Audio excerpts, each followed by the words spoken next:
Assalamualaikum warahmatullahi wabarakatuh. Halo kanca-kanca kabeh. Selamat datang di channel Mak Jah Bibeh.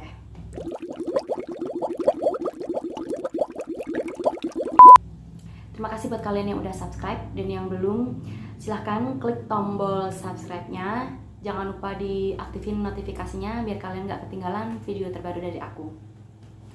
Oke, kali ini aku mau sharing ke kalian pengalamanku program hamil setelah selama 7 tahun itu aku minum pil KB. Program kehamilanku itu benar-benar sangat menguras tenaga dan emosi. Pastinya itu nggak mudah, tapi itu semua bukan cuma aku aja yang ngalamin. Aku yakin kok bahkan teman aku sendiri aja itu ada yang sampai sekarang itu masih menanti buah hati tapi belum juga dikasih sama yang kuasa. Oke, jadi langsung aja. Hal apa aja sih yang perlu kalian lakukan, kalian perhatikan sebelum kalian ingin memulai program hamil? Hamil itu bukan kehendak manusia, itu kehendak Allah Subhanahu wa Ta'ala. Jadi mau seberapa keras pun kalian berusaha, kalau Allah belum berkata kun fayakun, ya nggak jadi. Mau kalian nangis darah sekalipun, kalau misalnya belum dikasih rezeki itu, ya nggak bisa. Tapi kita manusia tetap tugas kita adalah untuk berusaha, berikhtiar, berdoa agar apa yang kita inginkan itu dikabulkan. Jadi di sini aku mau share ke kalian hal apa aja sih yang aku lakukan saat aku memulai program hamil. Yang pertama adalah tentunya merencanakan kehamilan. Aku waktu itu sengaja nunda kehamilan selama 7 tahun. Bukan karena apa-apa, tapi karena emang di situ kondisinya aku belum punya rumah. Dan suamiku itu orang asing, dan dia berpikir kalau misalnya kita mau punya anak, berarti kita harus komitmen 100% membentuk keluarga, memastikan kalau anak ini nantinya akan tumbuh di lingkungan yang nyaman, aman, sehat, dan juga menyenangkan. Kondisi kita saat itu yang masih belum punya rumah sendiri, yang masih pindah-pindah, ngontrak, dan lain-lain, menurut dia bukan kondisi yang ideal. Setelah aku dan suami setuju 100% untuk bersama mencoba melakukan program kehamilan, hal selanjutnya yang aku lakukan adalah kita berdua pergi ke dokter. Aku tahu nggak semua orang di sini mampu atau nyaman untuk konsultasi dengan dokter. Jadi kalian bisa skip bagian ini, tapi menurut aku ini penting banget. Jadi kalian bisa tahu kalau misalnya kalian udah mencoba sekian lama dan kalian belum hamil juga, mungkin ada kondisi kesehatan kalian yang tidak memungkinkan untuk kalian terjadi kehamilan. Nah, di dokter kalian akan dicek reproduksi kalian itu bermasalah atau tidak. Kalian akan tahu lebih jelasnya kalau misalnya kalian konsultasi ke dokter ya, dokter OB/GYN. Mudah-mudahan saat kalian konsultasi hasilnya adalah bagus, kalian gak ada masalah apapun dengan organ reproduksi kalian. Dan selanjutnya yang bisa kalian lakukan, kalian bisa mencoba program alami, mengkondisikan tubuh kalian itu sehat jasmani rohani agar kehamilan itu bisa terjadi. Nah, di sini kalian penting sekali untuk merubah pola hidup kalian. Kalian tuh harus ikuti pola hidup sehat. Maksud aku pola hidup sehat itu ya makanan kalian ya harus bersih, sehat, halal tentunya. Nggak harus yang mahal. Yang penting itu bisa memperbaiki sistem reproduksi kalian lah. Di sini kalian bisa Google banyak sekali makanan apa aja yang bagus untuk kesuburan, kacang-kacangan, ikan, apa daging-daging apa gitu, pokoknya itu banyak sekali, kalian Google sendiri ya.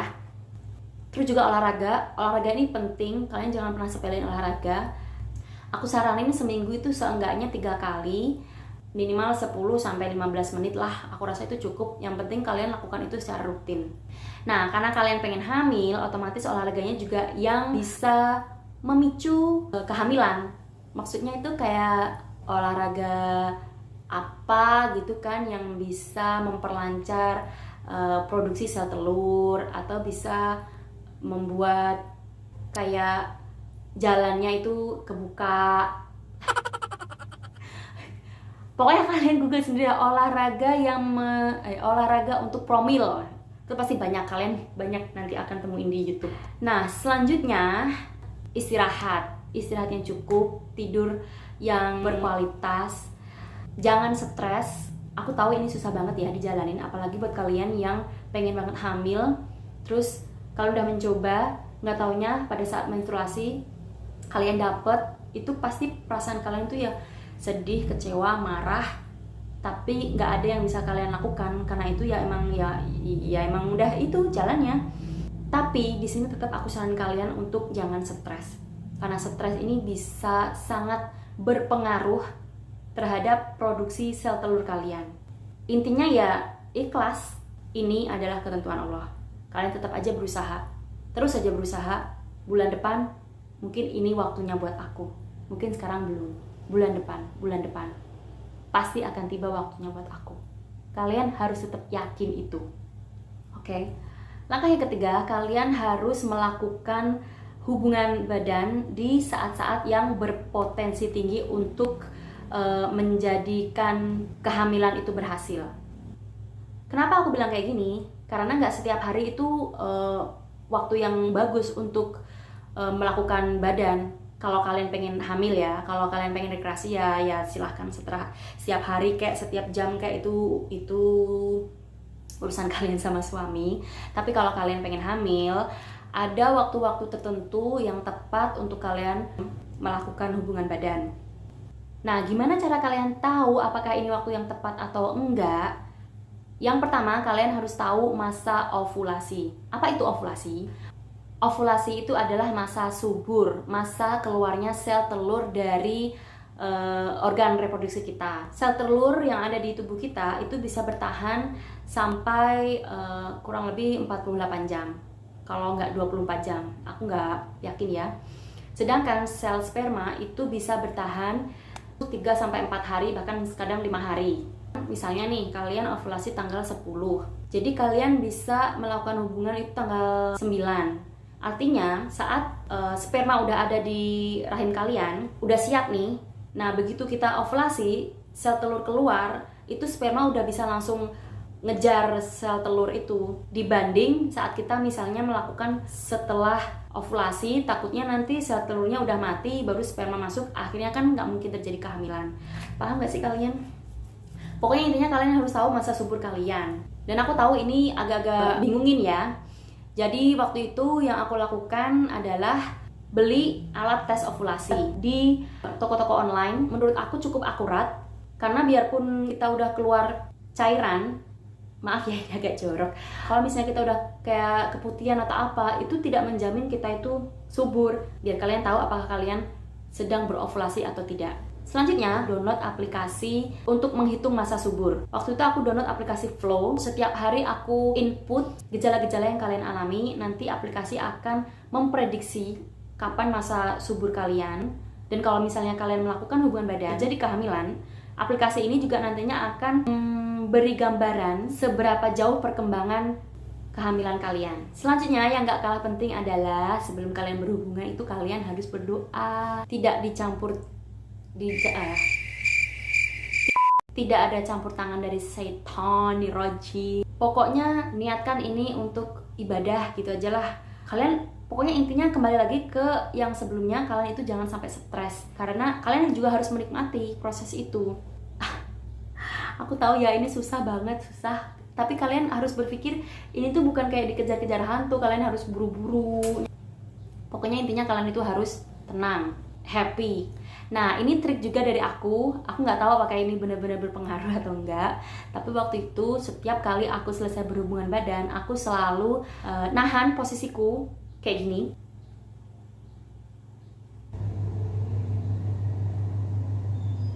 Itu selama kurang lebih 5-10 menit. Itu cuman ngasih efek aja di pikiran aku, kayak seolah-olah ini biar nggak ada sperma yang terbuang mubazir gitu, nggak ada yang percuma.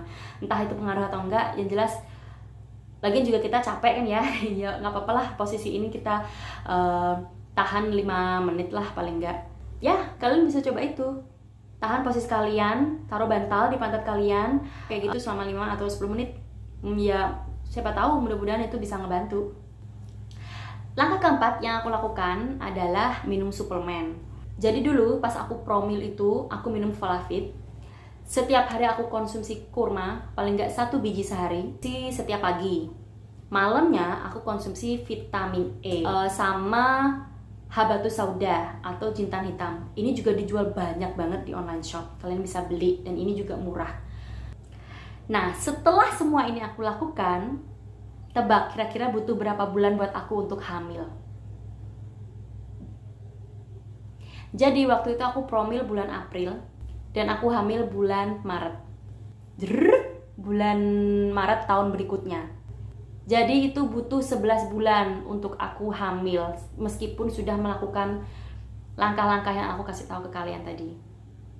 Jadi intinya, mau seberapa keras, seberapa besar usaha kalian, kalau Allah belum berkata, ya kamu hamil, ya kamu gak hamil. Nah, disinilah perlunya kalian mengikuti langkah kelima. Apa itu? Ikhlas, sabar. Kalian tuh gak sendiri. Aku tahu ini memang berat banget, aku tahu. Aku pernah ada di posisi kalian. Setiap bulan, setiap menstruasi datang, kalian pasti nangis, sedih, kecewa, marah. Tapi itu semua untuk siapa? Kalian marah ke siapa? Kalian itu cuma hamba. Kalian minta, ya kalau dikasih alhamdulillah, kalau enggak, kalian enggak berhak marah. Kalian enggak berhak memerintah Allah. Ya Allah, aku ingin anak, aku ingin anak. Kalau kalian enggak dikasih dan kalian marah, berarti kalian merintah dong. Dan itu adalah kesalahan terbesar yang aku lakukan. Setiap aku berdoa, itu yang aku bilang, aku ingin anak, ya Allah, Rabbi habli minas sholihin, berikanlah hamba anak yang soleh. Dan saat aku menstruasi, aku marah. Aku kayak kecewa sama Allah gitu. Sampai akhirnya suamiku sakit di awal tahun 2019. Aku lupa sama program hamil aku. Yang tadinya 10 bulan aku tuh nangis terus-terusan, marah setiap bulannya. Bulan berikutnya saat suamiku sakit, yang ada di otakku cuman apa? Ya Allah, maafkan hamba khilaf. Hamba kurang bersyukur. Engkau telah karuniai hamba dengan suami yang sabar, yang baik, mertua yang baik, tetangga yang baik, teman yang selalu ada di saat hamba butuh, teman yang selalu mendukung. Semua kebaikan yang ada di sekitar hamba kurang bersyukur.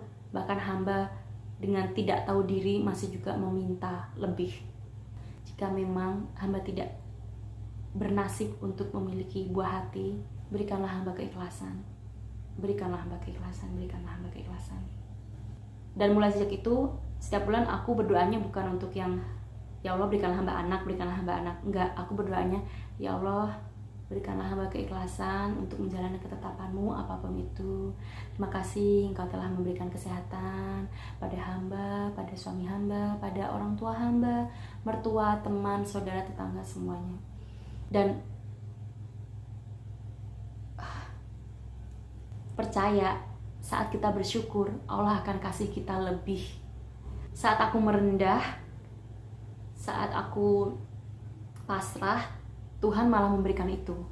Bersyukur dengan keadaan kalian sekarang. Apapun itu, Allah sudah merencanakan yang terbaik buat kalian. Mungkin Allah cuma pengen lebih lama mendengarkan keluh kesah kalian. Mungkin Allah lagi pengen deket sama kalian. Karena mungkin selama ini kalian jauh. Mungkin selama ini kalian terlalu banyak meminta. Kalian lupa untuk berterima kasih. Aku di sini bukannya so alim ya, tapi di sini ini benar-benar pengalaman pribadi aku. Segala macam cara udah aku coba, yang katanya orang-orang itu coba ini coba itu, berhasil. Di aku itu nggak berhasil. Bulan-bulan akhir itu aku menyerah, aku berhenti minum suplemen, aku berhenti pakai ini itu segala macam. Udah aku nggak pakai itu. Kalau emang rezekiku ya terjadi. Saat kita bersyukur, Allah akan kasih kita lebih. Bersyukur dengan keadaan kalian sekarang. Banyak sekali orang yang lebih tidak beruntung dari kita. Yang sabar ya, yang sabar. Pasti akan tiba waktunya kalian. Oke, sampai di sini dulu sharing aku ya. Mudah-mudahan ini manfaat buat kalian. Mudah-mudahan kita semuanya selalu diberkahi nikmat yang luar biasa, kesehatan, kebahagiaan, dan pastinya selalu dimudahkan dalam segala hal, dunia, akhirat. Oke, terima kasih buat kalian yang udah nonton. Sampai jumpa minggu depan. Bye. Assalamualaikum warahmatullahi wabarakatuh.